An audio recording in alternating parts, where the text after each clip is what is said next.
देवरा के कलैया हो, कहाँ से कराई सुतवैया हो।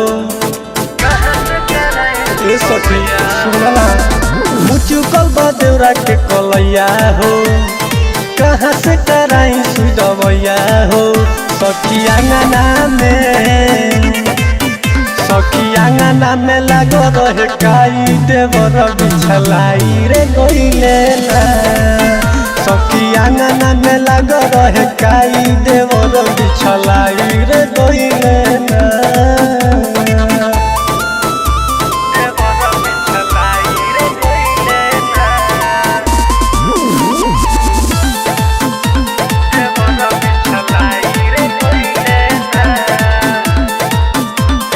होते बिहाने अपना देवर के जगवनी, उठी सुती चाय अपना हाथ पियवनी।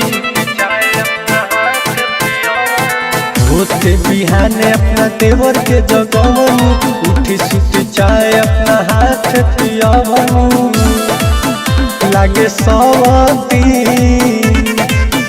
लागे सवतीन नजर लगाई देवर बिछलाई रे गइले ना। सखी आंगना में लाग रहे काई देवर बिछलाई रे गइले ना।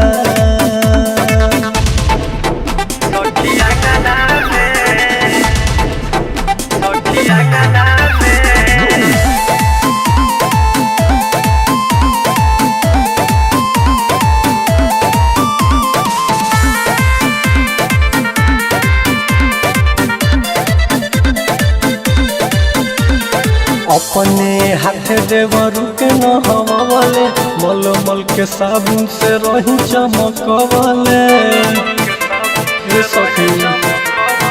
अपने हाथ देवर के न हवाले, मल मल के साबुन से रही चमकवले। लगा के पाउडर गोविंदर अमित रूपवा सजाई देवर बिछलाई रे गइले ना। सखी आंगना में लाग रहे काई देवर बिछलाई रे गइले ना। का कहिए सखी।